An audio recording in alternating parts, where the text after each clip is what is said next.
वो जोड़ी माई के सामने का नहीं हो रहा करता भैया। अरे की जैसे की तिहाल माई,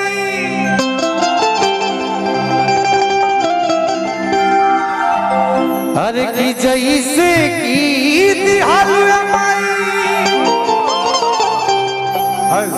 आज हमारा कुल के हो दिया नवा, एगो बेटियों दे दे। आखिर बेटी काहे खाती मांगता, वो परिवार बेटी काहे खाती मांगता, ऐसे कि करे खाती कन्या धनवा, कि एगो बेटियों दे दे तू।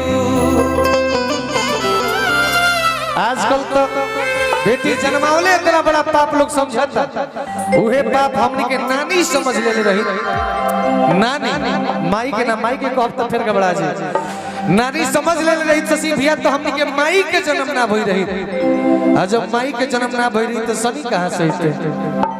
के गीत गाई कि हमनी के यारी बचपन के हाँ यारी, कि यारी छुटिया बोले। जब माई हमार जन्म ना दे रही तो के गीत गाई।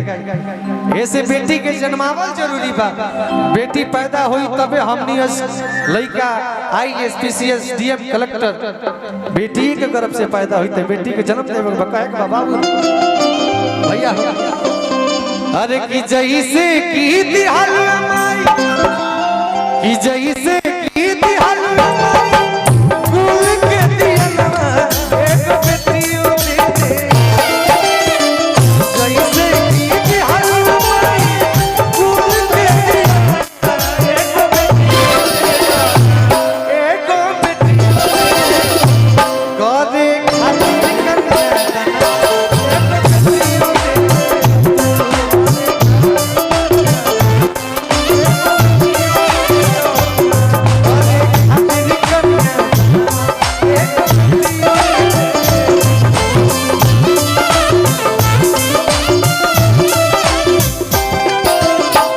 जैसे की तिहाल माई, जैसे की तिहाल माई, कुल के दियनवा एक बेटियों दे दे।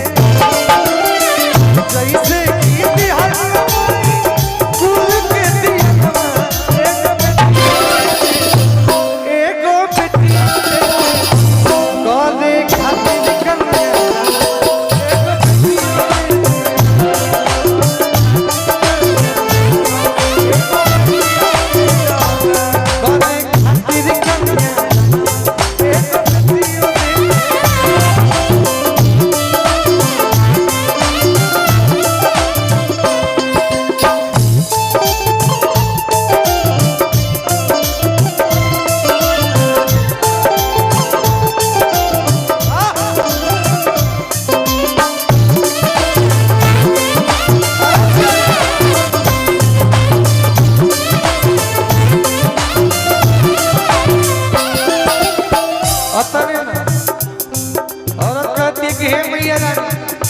परिवार में कोनो चीज में कमी नहीं है।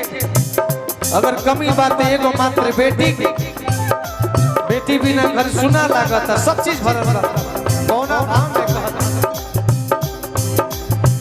अन धन से भरल सकल भावनवा, बेटी बिनु दास हमरो अंगना।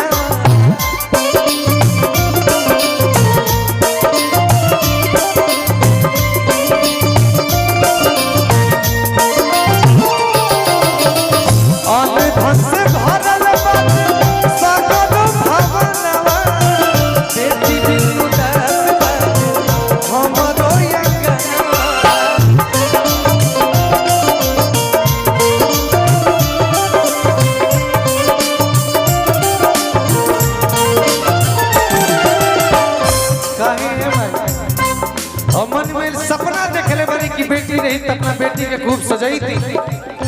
बेटी बिना घर के श्रृंगार पूरा ना होला। धाई धाई खेल खूब आंगन सरवा एक बेटियों ने दे धाई धाई खेल खूब आंगन सरवा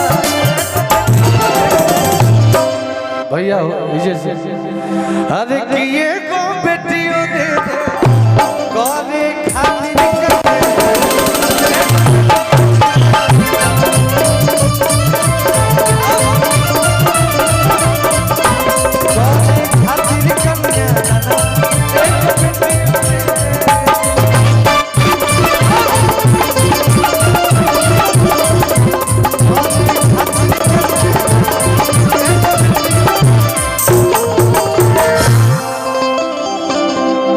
खातिर हमरा खातिर ना अपना घर के बेटी अपना माई अपना बहन खातिर जोरदार ताली बजा दीजिए। हेलो तार बात हमरा दिल तक पहुंचा।